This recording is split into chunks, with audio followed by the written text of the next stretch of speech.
And thank you all of you. I mean, it was an unusually gloomy morning in Delhi today, and still so many of us are here. That's a testament, and on a Saturday morning.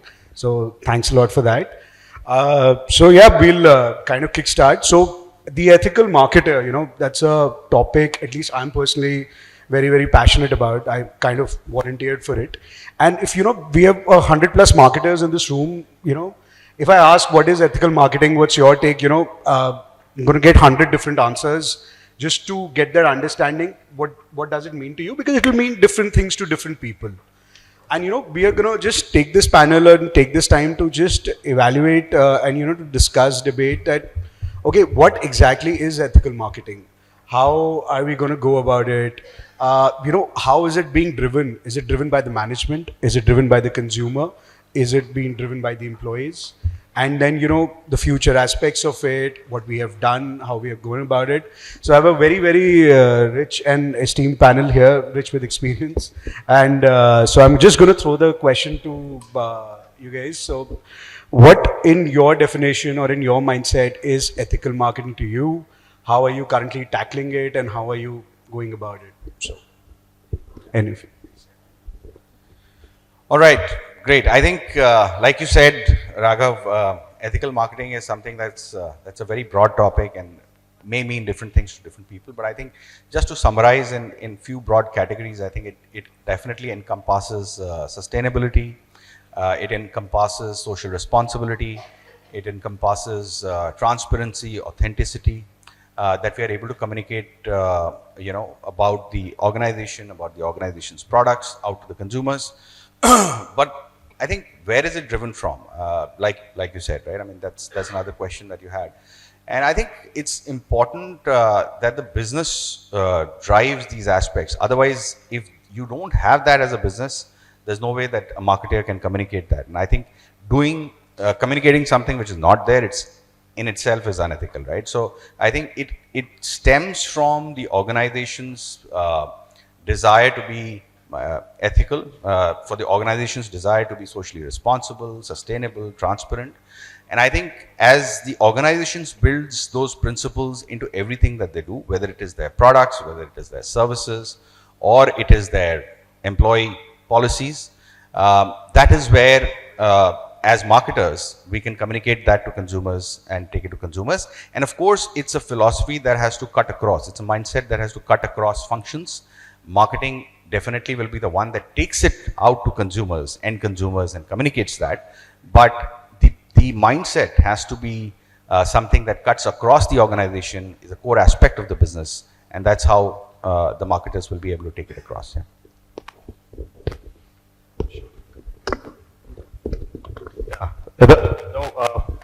This topic is interesting.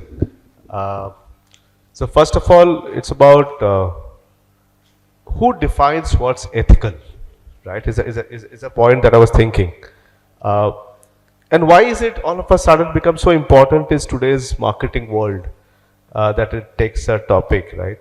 So how I look at this is, we marketeers or we, the part of this consumer industry, we are facing a very important decade.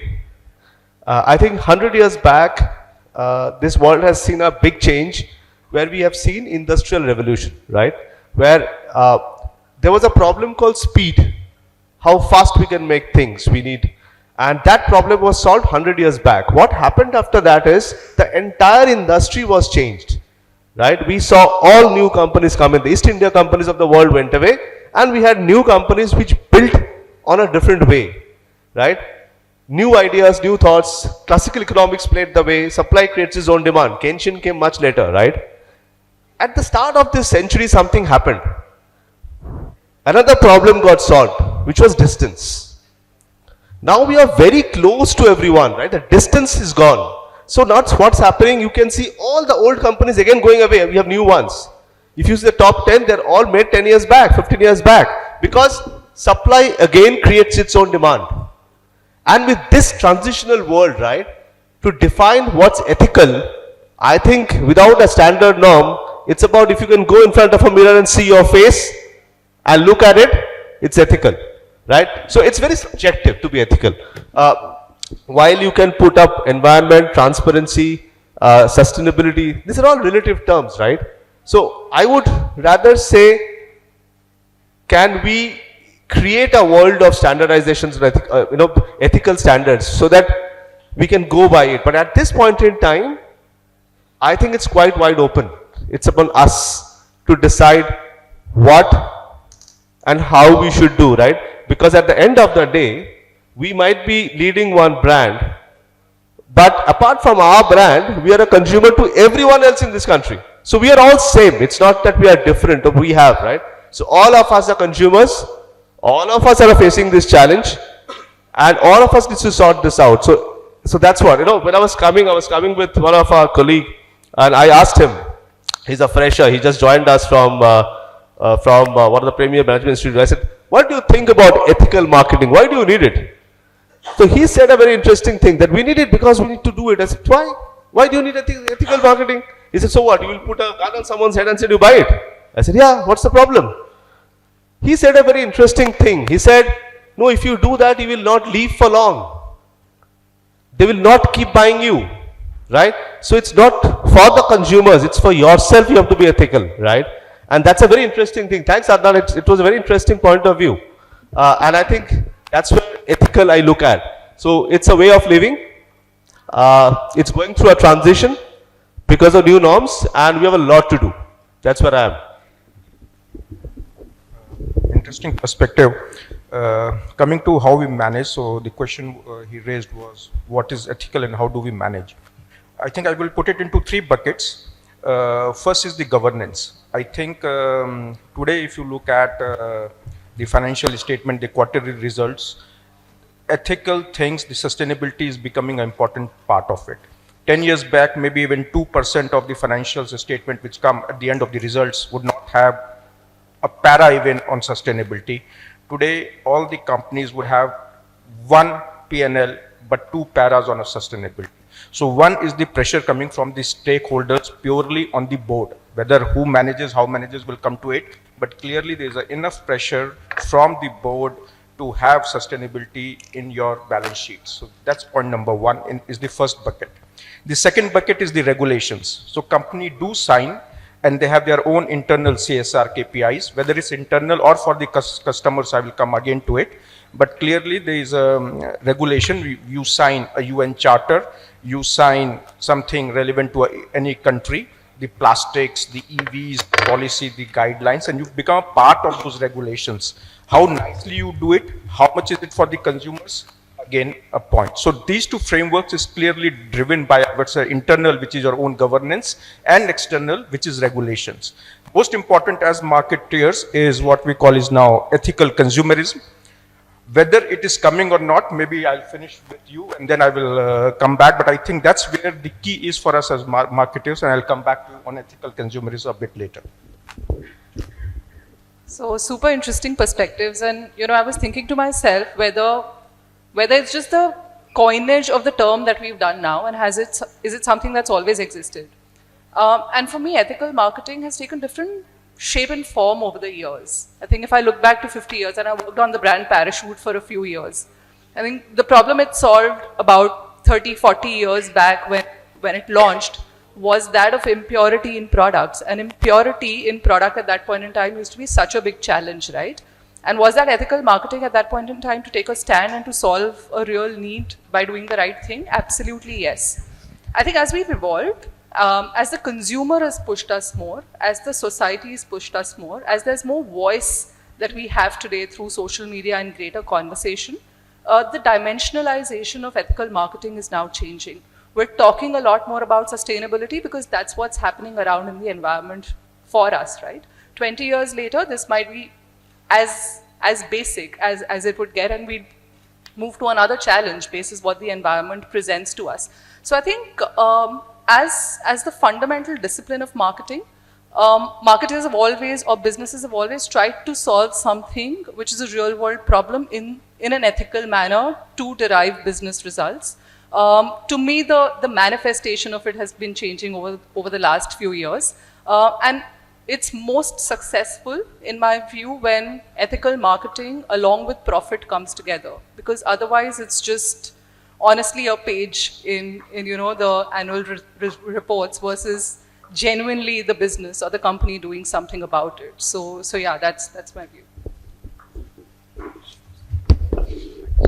No, I think those are so exactly why we opened with this, because four very interesting, very different but yet similar segues, whether it's the stakeholders driving it, whether it's with profit, whether it's, why has this become a need right now. I think that's very, very important. So this just brings me to maybe, that thought process that, how are we incorporating, I mean, you guys are at the forefront of it. So how are you incorporating ESG, this environment, social governance principles in your daily marketing activities? Are you discussing it? Is it a common topic in your boardrooms? Is it a common topic in your marketing meetings? When you're planning campaigns, are you planning with keeping that in mind? So how deep and what level of thought process is actually going, and how is it then coming out towards the implementation? No, absolutely. I think at Motorola, this is a very important aspect of what we do, right from the stage when we design our products to the services that we are giving to the consumers and how we communicate to them. So, for example, I mean, let's just talk about the category and first to give that perspective, right? Smartphone in itself is a very, very personal device to everybody, right? I mean, it's one of the most personal devices that we own, and it's key. So, hence, for consumers, privacy, data security, privacy, all of that is also very, very important. What is being served to them on the mobile phones is very important. Whether they are aware of what data is being collected from them, etc., is very important. So I think at Motorola, that is definitely something that we really work hard on. And in fact, we've built differentiated software experiences or services for consumers, which are taking care of that aspect extensively. For example, we've got something called ThinkShield for mobile. We've got something called Moto Secure. Now, this is like a 4-layer security that we are providing on the mobile devices. We are providing consumers the options to optimize what other users or people can access on their phones, what is secure, what is not secure, set policies, define that, and also choose what is installed on the devices. So you might be seeing there's a lot of debate that happens on the bloatware that is there on some of the devices that people have, and there are applications they don't want, and then they can't remove it. At Motorola, we've always believed in giving consumer the option to decide what he wants on the device, what he doesn't want on the device, he or she doesn't want on the device, and if there is something that we preload also, we give consumers the option to remove that. So that is one aspect which we are taking care of from the core product experience perspective, which I think is very, very critical to how the consumer makes the decision with respect to the product itself. I think a very important point that Gauri made was it is very important for you to look at ESG along with profitability for the business, right? So it should be something that not just creates a good sense of doing good for the society, but also is able to make a differentiation when it is with respect to driving preference or purchase intent for the product. So I think this aspect, which is with respect to giving consumers the full transparency and giving them the privacy and security options, is actually helping us drive preference for the products and help drive more sellout. The other ways in which we are doing this, at least in our business, is with respect to giving focus on sustainability and social inclusion, which is also going to drive preference for us in the long run. It may not be immediate with respect to a particular product, but that is definitely building an association with the brand.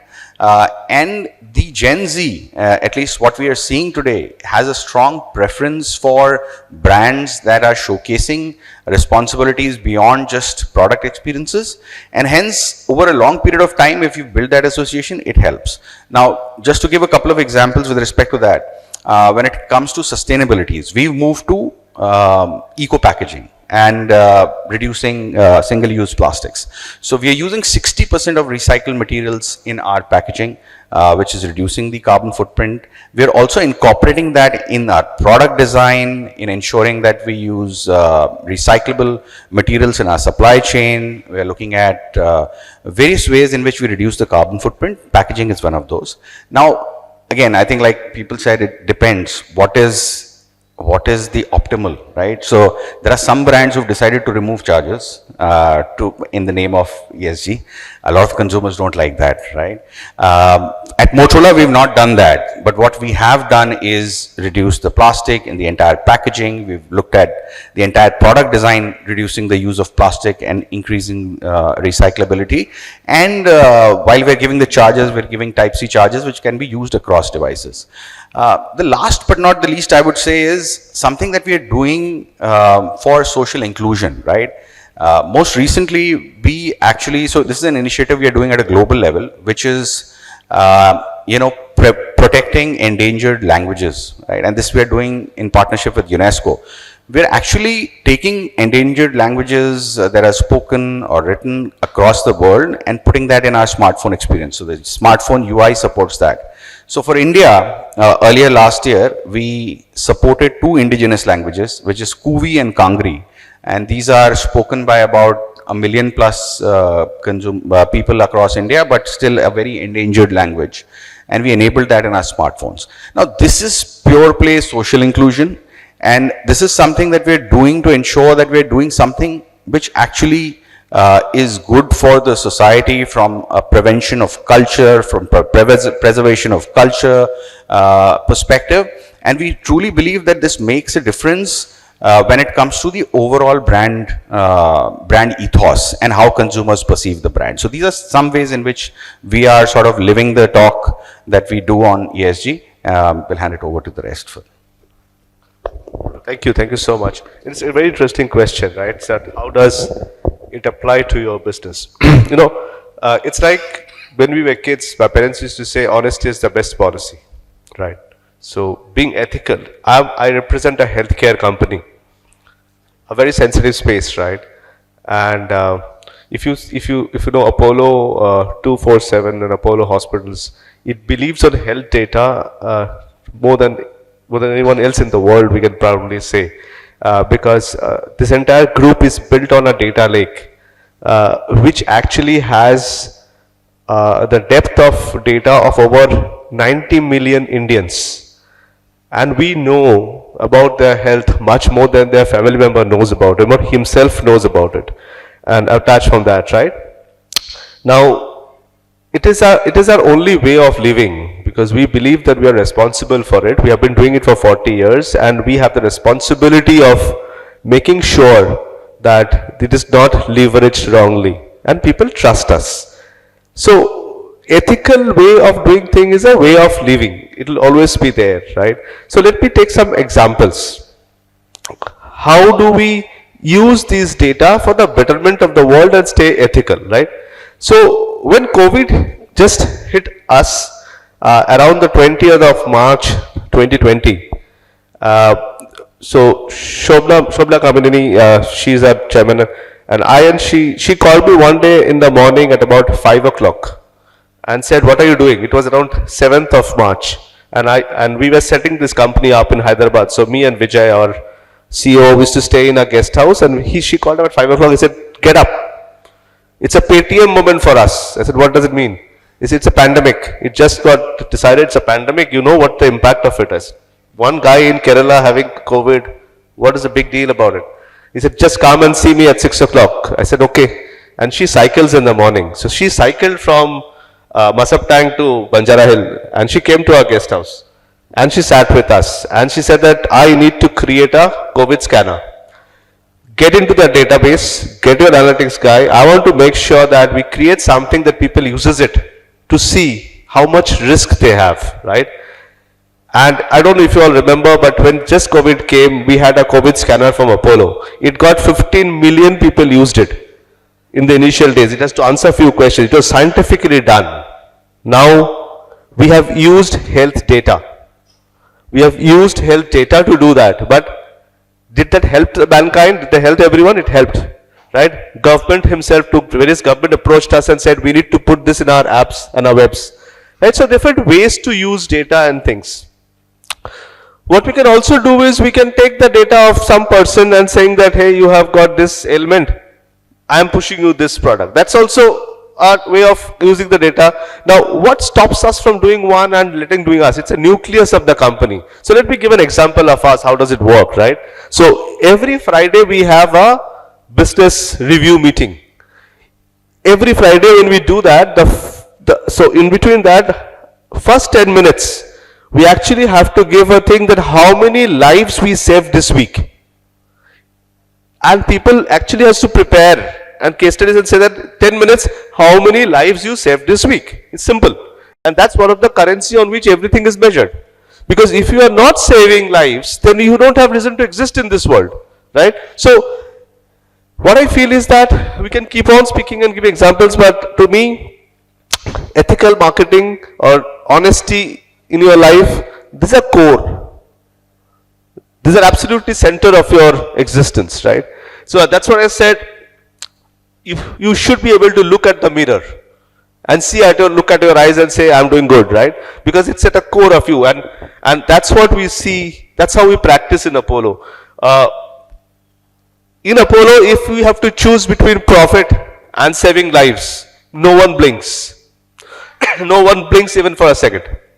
No one blinks. Even the junior most member of the group has the authority to take a call. No one blinks. No one questions. If you have to decide between profitability and saving lives, you just save lives. That's it. Simple. In any ways, be it on online platform, do a consult, sending a medicine, someone saying, I got the medicine, my son is not well, but this medicine looks bad. Can you send someone? We'll send someone.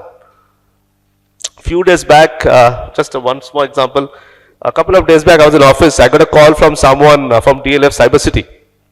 We don't know him. He got some number from someone. He said, I am having diabetes. I ordered for an insulin shot at 10 o'clock. It has not yet come. It's 12 already. My sugar has shot up to 350. Do you know how important this is? You guys have failed. I said, yes, it's 2 hours delivery. We actually sent someone from our office to him straight away. I said, forget about it. When the thing comes, he is in danger. So we sent an ambulance. We took him to our clinic and made sure that he's stabilized, because 350 and he's shooting up. He's in distress. So we took a call. We said, just do it. Forget about it. So while process, efficiency, cost, profit, they all have its place. But I represent a space, I represent an industry where it's not to do with your heart, and ethical, non-ethical comes from you within, because that's where it's a part of us, right? Yeah, I think I have so many examples. I don't want to keep on repeating. Yeah. Maybe I'll ask you to participate, each one of you, for ethical marketing. I use the word ethical consumerism. I will take an example. Here is a bottle given by a hotel, and here is a consumer business word who is taking this. But from a regulation point of view, single plastic can be used. From an ethical perspective, who is responsible? Is it hotel's duty to say, no, we will not serve plastic, we will only give you glass bottles? Or it is business world saying, in our conference, we will not accept plastic bottles? Question to you. Okay. Why not the hotel?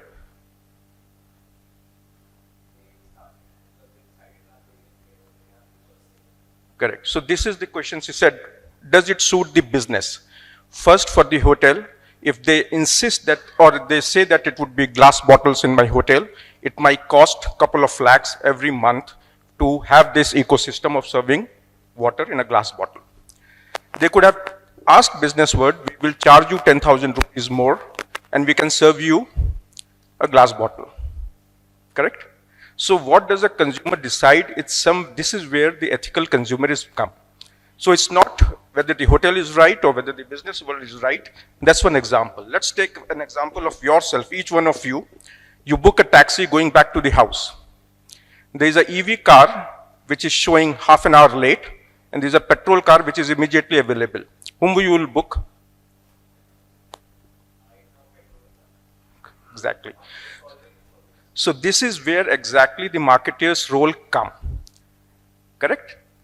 Can Blue, as an EV manufacturer, one, they have to increase as a business model number of cars, but can they bring in a sense of purpose to each one of us or each one of their consumers that it's good to have a discomfort, if any, either on the price or on the cost or on the inefficiencies to have sustainability. She said, no, it has to be married by the business. And she's absolutely right, it has to be married by the business. This is where our marketeers' role come. How can you be efficient in sustainability and giving your proposal to the consumer, which is not diluted? Correct? Is it clear? So I'm putting you in this spot, and I put a B2B in this spot of the hotel and the business world, and you as a consumer of a EV. So we deal with EV. So we are in a part of an ecosystem. Does it make Legrand sustainable? Maybe on paper, yes. But are we contributing enough to the ecosystem? We have to put in a lot of work. B2B is slightly easy because if a Taj or a Hyatt or a Novotel is building a hotel, they do ask us, can you give us sustainable products, less plastic, recyclable, blah, blah, blah. Because, you know, in the CSR, there's a scope 1, scope 2, etc. It's relatively easy. Do we ask our vendors to supply our goods only on EV?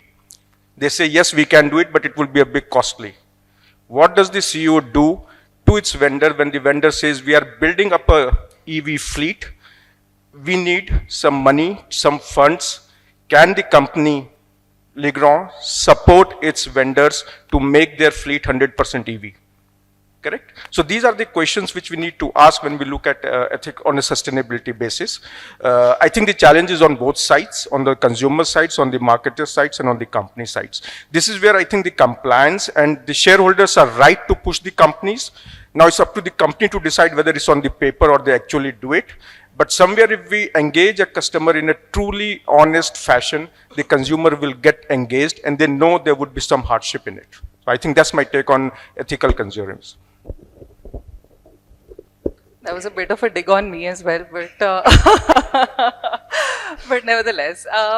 So, you know, I think as brands, what is it that we can do, right? And we started off with that. I think as marketers, our role is how do we get the consumer to pay the additional cost of the sustainable or environmentally friendly, you know, products that we are making. I'll give you an example. At Bombay Shaving Company, we just launched a bunch of razors. There are some which are with your regular plastic, and there are some which are slightly more expensive with 100% recyclable plastic, ocean recyclable plastic. And this is a big challenge, right? Because it's not just about building products which are more sustainable, but it's also an entire ecosystem which is developing. You go to plastic manufacturers and look for alternatives, the cost is a 2x. And of course, it's a call that we need to take on whether the business can afford it or not, but it's also a call that we take, that is the consumer going to be willing to pay the additional price for it or not? Because ultimately, we're all here to run a business, right? And build a profit. On a certain part of our portfolio, we actually said, okay, we're getting into this category, let's be aggressive, let's try and charge the consumer an extra amount. But to be honest, on the large part, we've just failed to negotiate with the vendors to give us products at a great cost. And no matter how much we want to kind of, you know, be 100% sustainable, there are realities of how much one can kind of get the consumer to pay a premium for it, and how much the back-end supply chain or the you know, alternative plastic vendors are able to do a great job on it. So I think while we discuss some of these things, it's not just about marketing. It's about how the ecosystem is developing and gearing towards giving consumers more sustainable solutions at a great cost. I'll give you another example in my view, which is not a marketing focused example, but a great way in which sustainability was built. This was back in the days when I was at Marico, and one of the challenges we had was supply of coconut oil, right? Commodity prices going up and down, and those cycles kind of continuing. So we said, okay, now this is becoming a problem. The farmer is unhappy, we are unhappy, we're not getting supply in time, the consumer is unhappy because we're not able to control prices. So why don't we actually go and teach the farmer how to cultivate coconut in a manner which is a more sustained crop output. We did that. The farmer was very, very happy because he got better quality output, he got a more sustained output. We were very happy because then we had a relationship with the farmer directly to get procurement at a great cost, and the consumer was happy because we were able to package a better quality, product at just the same price that he was used to giving. I think that's the power of what happens when the ecosystem comes together, and we don't look at sustainability or doing good in silos of either marketing or of supply chain or of production or somebody else's problem or the vendor, right? It truly happens when everyone kind of comes together. And I genuinely believe that's when it makes sense for the business, because you're able to kind of put the best foot forward to the consumer without kind of asking them to pay a 200% premium because you asked for or you had a voice on climate change. And therefore, and EVs are working today because the price premium that the consumer has to pay is very, very pocket friendly. It is that 20% premium, but it is not the 200% premium that, one would have imagined a few years ago. Blue Smart works because when I book it, I'm like, okay, 10 rupees suits my pocket.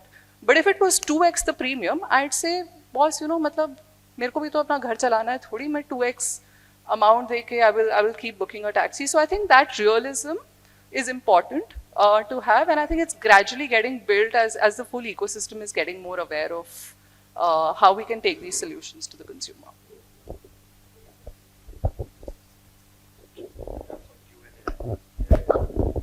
I think definitely a lot of insights, and me being a consumer of almost all 4 brands here, we're not hearing these stories out, like especially the stuff on languages.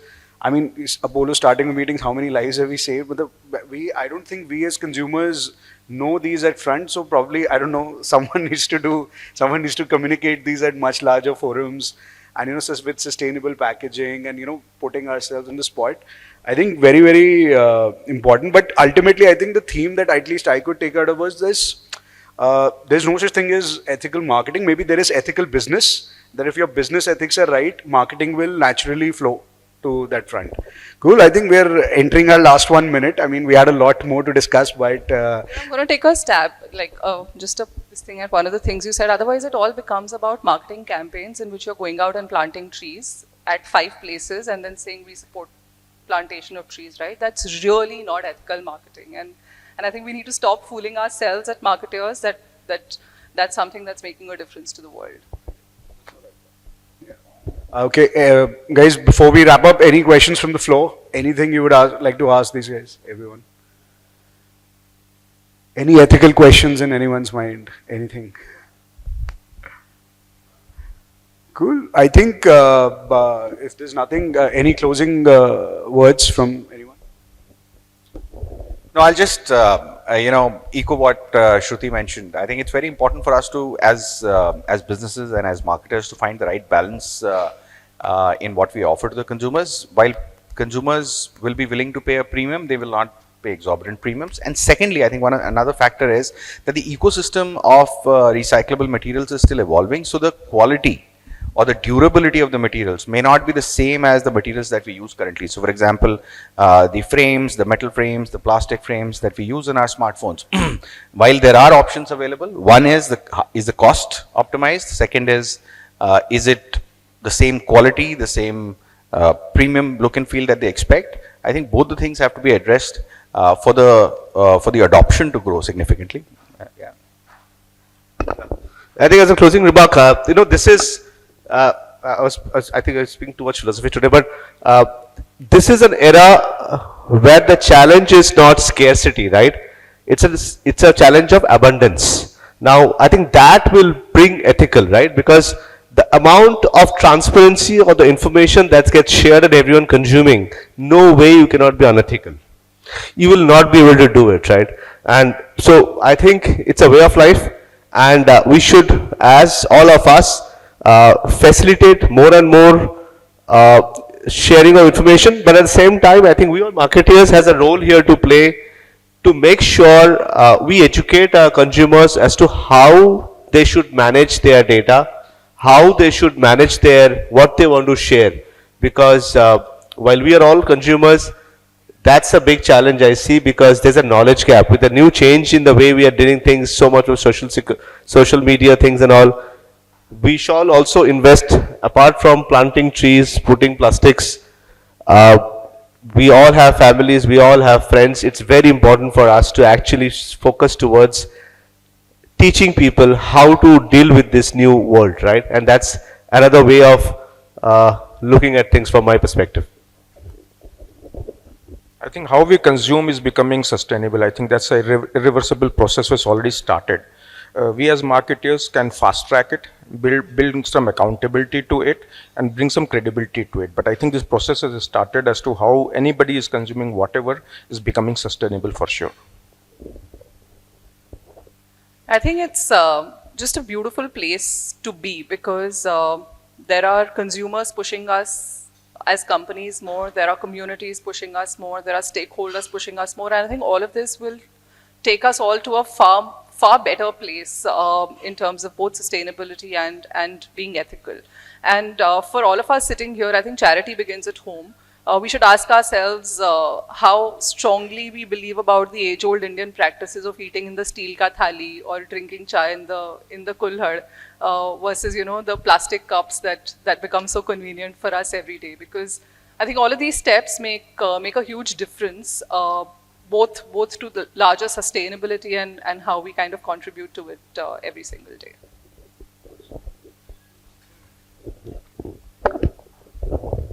Yeah, I think we'll just wrap this up. Times we are already over. I think in the end, just a couple of takeaways. I think definitely incorporate in ourselves sustainability and ethical. I think we will be more ethical going forward. Move beyond tokenism that you've rightly said, and ultimately who pays for sustainability and who pays for this, because there is still a slight premium. But in all the conversations that we've heard, I mean, I think it's just good business to be good. And I think things will move positively, profits will flow. Hoping for the best. Thank you for the time. Thank you, panelists, and yeah, have a great day.